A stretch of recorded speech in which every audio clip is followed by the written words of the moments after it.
అంటే ఇప్పుడు కొన్ని కోట్ల మంది హిందువులు హ్మ్. ఆయన్ని ఆరాధిస్తున్నారు. మీకేమైంది సడెన్‌గా? కొన్ని కోట్ల మంది హిందువులు ఆయన్ని ఆరాధిస్తున్నారు. అదే నా ప్రాబ్లము. ఆ! ఎందుకంటే ముస్లింలు ఆరాధిస్తే నాకు అభ్యంతరం లేదు. బికాజ్ సాయిబాబా ఒక ముస్లిం గాబట్టి. కానీ హిందువులు ఆరాధిస్తున్నారు. అది నా ప్రాబ్లమ్. పోనీ హిందువులు ఆరాధించినా పర్వాలేదు అనుకుంటే సాయిబాబా గుళ్ళు సనాతన ధర్మం గురించో, లేకపోతే భారతదేశం గురించో ఆలోచిస్తుందా అంటే లేదు. హిందువుల్ని ఇస్లాంలోకి మార్చటం మీదే దృష్టి పెడుతూ ఉంది. మీరెలా ఇది చెప్పగలరు? ఎందుకంటే 2022 డిసెంబర్ వరకి నేను కూడా సాయిబాబా భక్తుడినే. ఓకే. సాయిబాబాని మొక్కినోడినే. సాయిబాబా ఉంగరాలు పెట్టుకున్నోడినే, సాయిబాబా ఫోటోలు జేబులో పెట్టుకున్నోడినే. ఓకే. అయితే ప్రాబ్లమ్ ఏంటంటే, సాయిబాబా ఆలయానికి దిల్సుఖ్ నగర్‌లో ఎప్పుడైతే ఒక ముస్లిం వ్యక్తిని తీసుకొచ్చి అక్కడున్న ఆడవాళ్ళకి నమాజ్ నేర్పిస్తానికి తీసుకొచ్చారో, అప్పుడు నాకు అర్థమైంది. ఓకే. సాయిబాబా భక్తి పేరుతో వీళ్ళు సనాతన ధర్మాన్ని ఏ విధంగా భ్రష్టు పట్టిస్తున్నారు హుహు. అనేది. ఆ తర్వాత రీసెంట్‌గా భజన పాటలు వినండి. మొన్న సాయిబాబా గుడిలో కూర్చొని వాళ్ళు పాడుతున్న పాట. జగతికి అల్లా మూలమని, అల్లాకు తను బానిసని అని చెప్పేసి ఒక భజన పాట పాడిస్తున్నారు. హ్మ్. ఎవరితో? హిందూ ఆడవాళ్ళతోటి, హిందూ మగవాళ్ళతోటి. ఓకే. ఇప్పుడు బాబానే చెప్తున్నప్పుడు, జగతికి అల్లా మూలమని, అల్లాకు తన బానిస అని చెప్తున్నప్పుడు, నేను ఒకవేళ నిజంగా దేవుడికి మొక్కాల్సొస్తే, నేను ఆ యజమానికే మొక్కుతా. ఈ ఆ! బానిసతో నాకేం పని? ఆ! కదా! ఇప్పుడు నేను మాట్లాడితేనే వివాదం, నేను మాట్లాడితేనే కాంట్రోవర్సీ అనుకుంటే, మరో పని అదే భజన పాటలో వీళ్ళు ఒక మాట అన్నారు. అల్లాయే అల్లాను కొలిచెను, ఇది ఒక వింతేనోయి అన్నారు. సరే, అల్లా అంటే ముస్లింల దేవుడు. సాయిబాబాని కూడా అల్లా కిందే చెప్తున్నారు. ఈ వ్యాఖ్యనైనా కనీసం వాళ్ళు ముస్లింలతో ఒప్పించమనండి. హిందువులతో ఒప్పించినట్టు సాయిబాబానే అల్లా అంటా అని ముస్లింలను ఒప్పుకోమనండి. ఇది నా సొంత మాట కాదు. వాళ్ళు భజనలో పాడుతున్న పాట. షిరిడి సాయి సంస్థాన్ ట్రస్ట్ వాళ్ళు కట్టుకున్న గుళ్ళో పాడుతున్న పాటే మరి. ఓకే. అంటే మీ దగ్గర ఏమన్నా ప్రూఫ్ ఉందా? వీడియో ఎవిడెన్స్ ఉంది. ఇప్పుడే వినిపిస్తానండి. ఓకే. జగతికి అల్లా మూలమని అల్లాకు తను బానిసని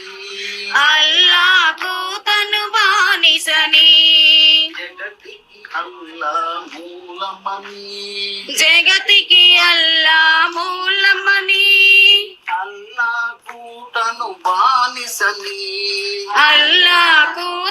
బానిసని అల్లాయే అల్లాను కొలిచెను ఇది ఒక వింతేనో ఇది ఎక్కడ జరుగుతుంది ఇది? చెప్తాను. భవతి భిక్షాం దేహి భవతి భిక్షాం దేహి. అంటే దిక్కుమాలిన ఎదవలు కొంతమంది కూడుకుని ఏది పడితే అది రాసేసి, ఏది పడితే అది చేసేసి హిందువుల్ని మతం మార్చడానికి ఎన్నో కుట్రలు చేస్తా ఉన్నారు. ఓకే. వాటిలో ఇది కూడా ఒక కుట్రగా మారుతుంది కదా. ఇప్పుడు ఓకే. అక్కడ కూర్చుని ఆ బానిసకి మొక్కటమే ఒక దరిద్రం నేను. ఓకే. నాకు దేవుడు ఇంతమంది ఇప్పుడు శివుడు ఉన్నాడు, విష్ణువు ఉన్నాడు, అందులో అమ్మవారు ఉన్నారు. సాయిబాబా అనే మాట ఎక్కడ రాలేదు కదా! ఉందా అందులో? కంటిన్యూషన్ వినండి. ఊది శక్తికి రూపమని అన్నిటికీ నివారణని ఊది శక్తికి రూపమని ఇక్కడ మళ్ళీ వినండి. అల్లాకు తను బానిసని అల్లాయే అల్లాను కొలిచెను ఇది ఒక వింతేనో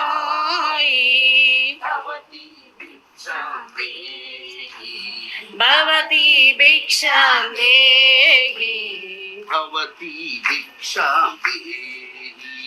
భవతి భిక్షాం దేహి.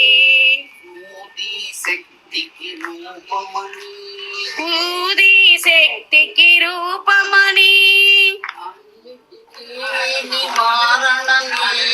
అన్నిటికీ నివారణని ఊది శక్తికి రూపమని అన్నిటికీ నివారణని अल्लाह सबको अच्छा करेगा అని దీవించెను ఇది ఎక్కడ జరుగుతుంది? గుళ్ళోనా ఇంట్లోనా? ఇది ఇంట్లో జరిగిందండి. ఇదే పాట గుళ్ళో పాడుతున్న వీడియో కూడా నా దగ్గర ఉంది. ప్రాబ్లం ఏంటంటే ఇక్కడ సాయిబాబాని వీళ్ళు సాయిబాబానే చెప్పుకున్నట్టుగా పాడుతున్నారు. నేను అల్లాకి బానిసని అని చెప్పేసి, అల్లా అచ్చా ఖరేగా అని చెప్పేసి చెప్తున్నారు. అన్ని అల్లా చేసేటప్పుడు ఇలా నేను ఎందుకు మొక్కాలి ఈ బాబాని? నేను మొక్కటం కాదు, నా హిందూ జాతి ఎందుకు మొక్కాలి?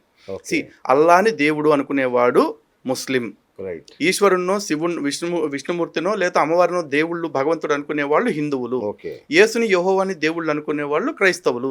ఎవరి ఆరాధన వాళ్ళు చేసుకుంటే ఎవ్వడికి నొప్పి లేదు. ఇంకొకరి ఆరాధన పద్ధతుల్లోకి వాళ్ళు వచ్చి వీళ్ళని ఆ మతాల వైపు ఆకర్షితులు చేస్తూ ఉంటే మేము హిందుత్వాన్ని కాపాడుతాము అని చెప్పేసి కూర్చున్న వాళ్ళము ఇలాంటివన్నీ సహిస్తూ ఎందుకుంటామండి? మాట్లాడతాం, ఎందుకంటే మా బాధ్యత కదా. ఇప్పుడు దీనివల్ల సమాజంలో ఏవో కల్లోలాలు రెచ్చగొట్టేయాలి, సమాజంలో అందరూ నరుక్కుని చచ్చిపోయేలాగా చేయాలి, అది మా కోరిక కాదు. మేము ఎడ్యుకేట్ చేస్తున్నాం. వీడియో పెట్టి మేము సాయిబాబా అనే అతను హిందువు కాదు, సాయిబాబా అనేవాడు ముస్లిం ఫకీరు ఇలాగే చెప్తా ఉన్నాం. ఇలా కాకుండా ఇప్పుడు సపోజ్ సాయిబాబా ఇట్లాంటి మాటలు నేను వాడాను అనుకోండి, 100% నేనే క్షమాపణ చెప్తా.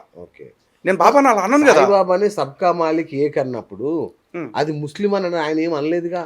వీళ్ళెవరో లేదు సాయిబాబాని సబ్కా మాలిక్ ఏక్ అనలా. సాయిబాబా చెప్పాడు సబ్కా మాలిక్ ఏకే అని. హిందుత్వం కూడా అదే చెప్తుంది. ఏకం సత్ విప్రా బహుదా వదంతి, ఉన్నది ఏకోవై బ్రహ్మనాద్వితీయం, ఉన్నది ఒకటే పరబ్రహ్మం. హిందుత్వం కూడా అదే చెప్తుంది.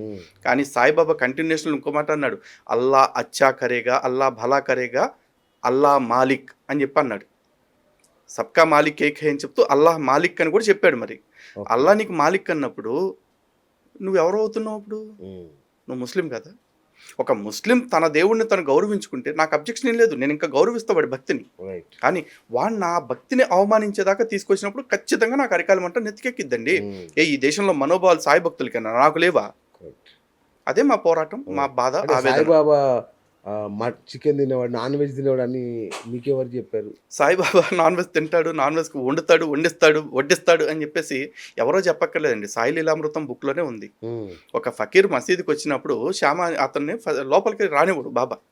శ్యామ అడుగుతాడు, ఎందుకు బాబా ఫకీర్ని లోపలికి రానివ్వట్లేదంటే, మసీదులోకి ఒకటి రావాలా వద్దా అని డిసైడ్ చేయాల్సింది నేను కాదు, అల్లా అనుజ్ఞ ఉంటే తప్ప ఎవడు మసీదులోకి రాలేడు కదా.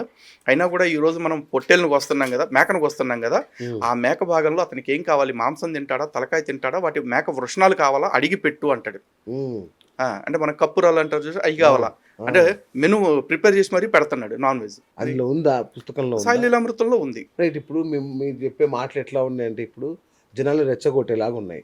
ఉదాహరణకి పోలీసులు మీకు ఫోన్ చేస్తే, ఏమండి లలిత్ గారు కొంచెం సమయం పాటించండి అని ఫోన్ చేస్తే వెంటనే మీరు మళ్ళీ ఇంకో వీడియో పెట్టారు. దేఖలేంగే అసలు ఇప్పటిదాకా నేను సాయిబాబా గురించి ఎప్పుడో 1 year బ్యాక్ వీడియో పెట్టాను, ఇక్కడ నుంచి అసలు సాయిబాబా అంతు తెలుస్తా అన్నట్టుగా పెట్టారు. ఎగ్జాక్ట్లీ. ఇది గొడవల కారణం కాదా? నేను ఫస్ట్ ఆఫ్ ఆల్ రెచ్చగొట్టలేదండి. నాకు ఎంతమంది మద్దతు వస్తారు అంటే నా పోరాటం సవ్యంగా చేస్తున్నానా, నిజంగానే లేకపోతే వీళ్ళు ఆరోపణలు చేసినట్టు నేను సొసైటీని ఏమన్నా గొడవల్లాగా లేకపోతే సొసైటీలో అండర్స్ట్ క్రియేట్ చేసేలాగా మాట్లాడుతున్నానా అని చెప్పేసి నన్ను నేను పరీక్షించుకోవటం కోసం నాకు మద్దతు ఇచ్చేవాళ్ళు ఎవరైతే ఉంటారో వాళ్ళు రండి అంటున్నాను. నాకు మద్దతు ఇచ్చేవాళ్ళు ఇప్పుడు ఏదన్నా ఒక ధర్నా చేస్తారండి రాజకీయ నాయకులు, లేకపోతే ఒక ఉద్యమం చేస్తారు, ప్లకార్డులు పట్టుకుంటూ ఉంటారు, బొమ్మలు తగలబెడతా ఉంటారు, బస్సులు తగలబెడతా ఉంటారు. వాటన్నిటికీ వాళ్ళందరినీ పిలిచి రచ్చలు చేపించినప్పుడు అది రెచ్చగొడతామని ఎవరు అంటారు, పోరాటాలు అంటున్నారు. నేను ఒక హిందువుగా నాకు మద్దతు ఇచ్చేవాళ్ళు, నా వాదనకి సపోర్ట్గా నిలబడేవాళ్ళు నాకు తోడుగా రండి అని పిలిస్తే మాత్రం రెచ్చగొడతాం అవుతుందా?